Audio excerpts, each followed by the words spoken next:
Alors, mon nom est Mylène Jacou, je suis professeure à l'École de criminologie de l'Université de Montréal et j'enseigne notamment sur la justice réparatrice, la médiation en contexte pénal, mais aussi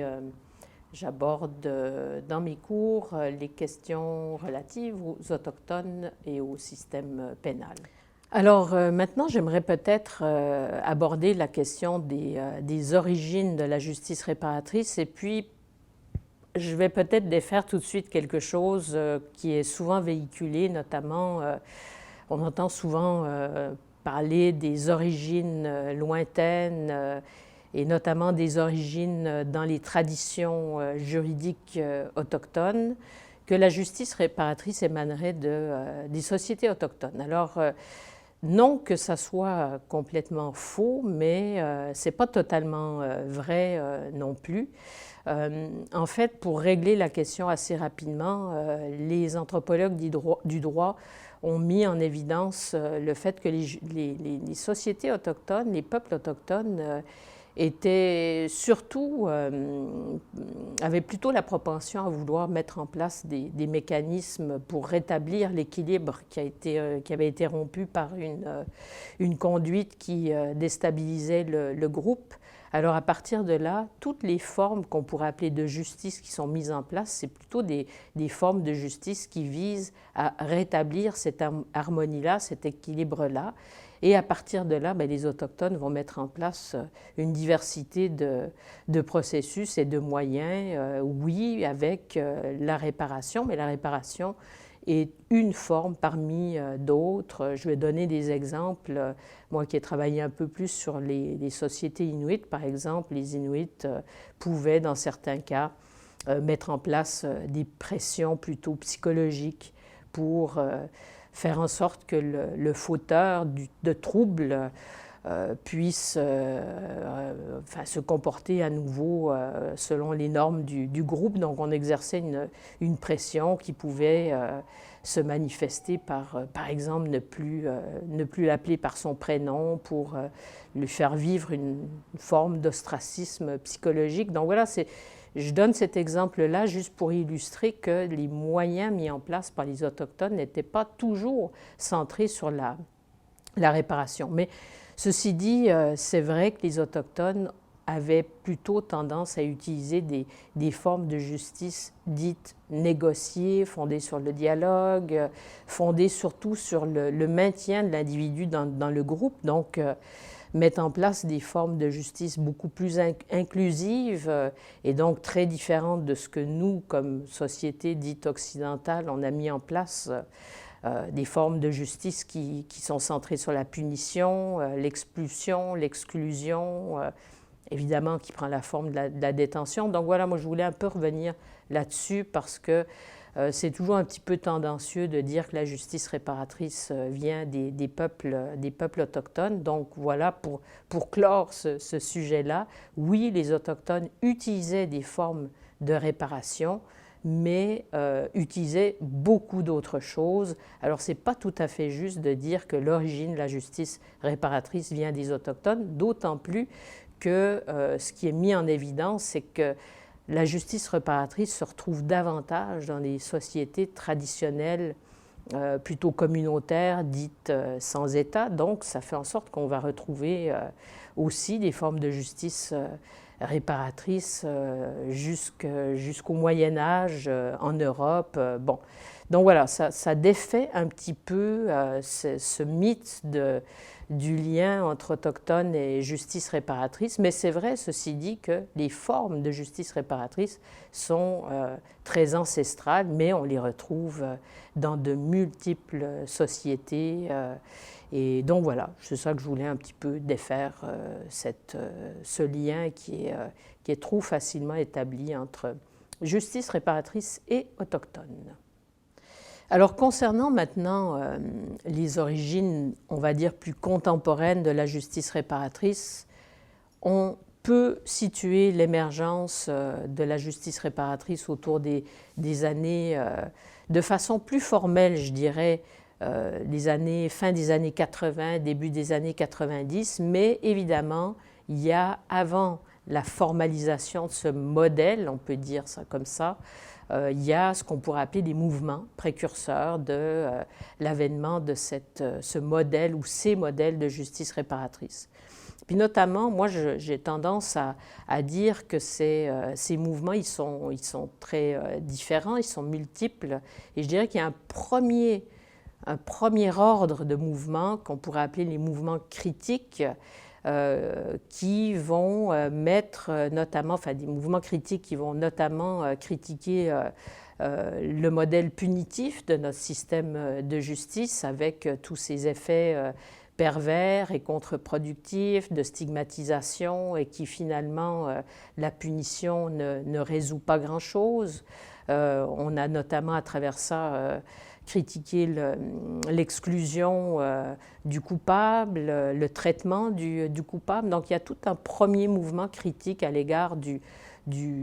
fonctionnement, je dirais, punitif de la justice. Le deuxième mouvement critique est un mouvement plus associé aux victimes et qui est un peu différent du premier, mais qui va quand même alimenter les promoteurs de la justice réparatrice. Et c'est notamment de dire la victime, elle n'a aucune considération,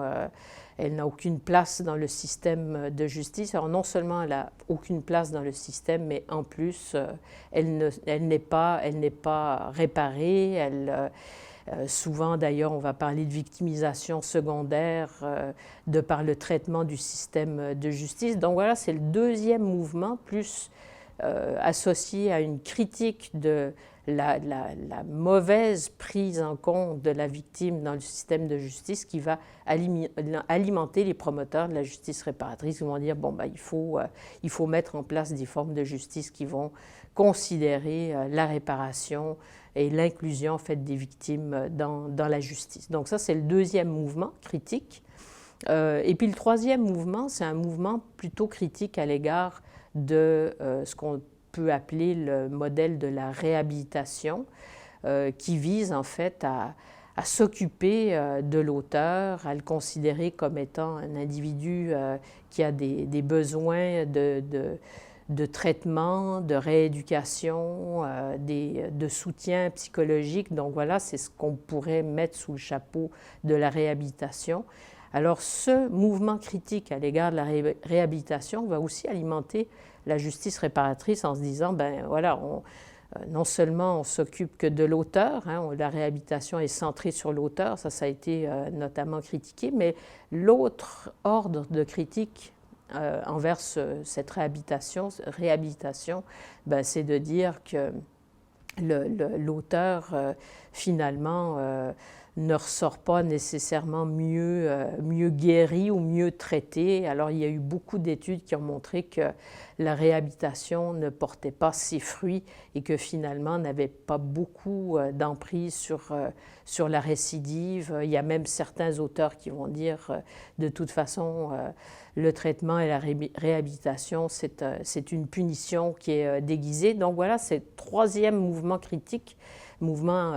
à l'égard de la réhabilitation, qui va aussi inspirer les promoteurs de la justice réparatrice en disant il faut faire les choses différemment. Et puis finalement, le quatrième mouvement critique, c'est un mouvement critique à l'égard du colonialisme, des séquelles du colonialisme, et en fait, à travers cette critique en fait, du traitement qu'on a accordé dans certains États formés par la prise de possession, l'annexion territoriale des territoires autochtones, des peuples autochtones, la critique du colonialisme qui pointe vers les années 60 un petit peu partout à travers le monde, en fait, ce que ça va faire, ça va nous permettre de découvrir que les Autochtones ont d'autres façons de résoudre les conflits, mettent de l'avant d'autres formes de justice et justement des formes de justice qui ne sont pas axées sur la punition, mais qui sont axées sur d'autres choses, le dialogue, l'inclusion des parties, la réparation, essayer de retrouver un équilibre rompu. Donc on découvre d'autres formes de justice et à travers la critique du colonialisme, finalement, ce dont on s'aperçoit, c'est que la justice punitive, ben, elle n'est pas universelle. Donc voilà, ça c'est, je dirais, le premier mouvement critique. On critique la punition, on critique la place des victimes, on critique la réhabilitation et on critique aussi le colonialisme, mais on découvre à travers ça la non-universalité de la punition et à partir de tous ces mouvements-là, ça va converger vers l'idée qu'il faut réformer de fond en comble la justice et essayer de trouver autre chose que de la punition. Et on pense qu'effectivement, de s'orienter vers une réparation, c'est beaucoup plus constructif, beaucoup plus inclusif. Donc voilà, ça c'est le premier mouvement. Puis je dirais qu'il y a un deuxième mouvement qui est peut-être un petit peu plus compliqué, ou en tout cas qui va complexifier tout ça, c'est l'avènement aussi du néolibéralisme dans les années 80. Et le néolibéralisme, ce qui va mettre en évidence, c'est le fait que il faut faire des réductions de dépenses publiques. C'est le fait que l'État-providence coûte cher, donc on assiste à une sorte d'effritement un peu de l'État-providence, avec l'émergence aussi d'une société dite civile, donc émergence aussi du citoyen, avec des droits, etc. Mais à travers tout ce mouvement néolibéral, ce qui va être mis de l'avant beaucoup, c'est l'idée que les individus, mais aussi les collectivités, sont des entités responsables. L'idée de la responsabilité, l'hyper-responsabilisation qu'on retrouve dans le mouvement néolibéral, va alimenter aussi la justice réparatrice parce que ce qui est au cœur de la justice réparatrice, c'est aussi cette responsabilité des uns et des autres pour prendre en charge leur événement, leur situation, qu'elle soit traumatique ou plus ou moins traumatique, mais l'idée de la responsabilité est au cœur de la justice réparatrice. Donc, ça paraît un peu particulier, mais le néolibéralisme va aussi donner un petit peu d'impulsion à la justice réparatrice, et c'est ce qui fait en sorte que ça complexifie beaucoup la justice réparatrice, qui va être finalement alimentée par des mouvements plutôt critiques, plutôt de gauche, qui sont plutôt anti-punitifs, mais aussi des mouvements qui sont plus à droite d'une certaine façon, et qui se disent il faut trouver des modes plus informels de justice qui permettent de réduire les coûts et puis qui permettent de redonner aux gens leur sens des responsabilités. Donc voilà, c'est la jonction un petit peu de ces deux grands ordres de mouvements qui va faire en sorte que à la fin des années 80, début des années 90, on développe la justice réparatrice comme un nouveau modèle. Mais c'est vrai que dans les années 90, la première modélisation de la justice réparatrice, c'est plutôt modélisation centrée sur le premier ordre de mouvement critique. Donc c'est un mouvement peut-être un petit peu plus, je vais dire ça comme ça, abolitionniste, qui se dit il faut développer la justice réparatrice comme une alternative à la punition. Et plus ça va avancer, là je vais donner des noms d'auteurs clés. Il y a par exemple Howard Zehr, qui est un ménonite, qui a écrit un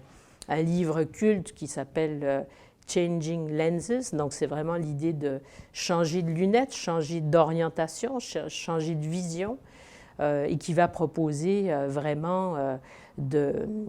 substituer au modèle punitif un modèle plutôt réparateur. Il y a aussi Lod Valgrave en Europe qui va faire la promotion d'un modèle de justice réparatrice, mais c'est vrai que dans ses premières modélisations, on est davantage dans quelque chose qui se veut, on va dire, anti-punitif ou contre la punition, en tout cas une alternative à la punition. Mais le mouvement néolibéral dont je parlais, qui s'immisce aussi dans tout ça, va faire en sorte que par la suite, on va retrouver des modèles peut-être beaucoup plus nuancés que ces premiers modèles de justice réparatrice, et on va avoir de plus en plus une justice réparatrice qui se veut complémentaire au système punitif, et où on va dire, ben voilà, plutôt que de punir exclusivement, on va à la fois punir, mais on va ajouter et inclure des mesures ou des processus ou des moyens réparateurs. Et certains auteurs vont dire, ben, avec cette nouvelle modélisation de la justice réparatrice, on est davantage, plutôt qu'une justice réparatrice plutôt abolitionniste du punitif, on est davantage dans une justice réparatrice qui se veut une punition alternative où on va inclure des formes de réparation dans le système. Donc voilà, ça fait en sorte que ce passage que je livre sur les origines de la justice réparatrice montre que finalement, ça fait en sorte qu'on a développé des justices réparatrices qui ont des fonctions différentes. Alors on peut avoir des formes de justice réparatrice à l'intérieur du système, donc qui sont complémentaires au modèle punitif, mais il y a aussi des formes de justice réparatrice qui vont se développer en dehors du système de justice comme étant une alternative, on va dire, plus complète.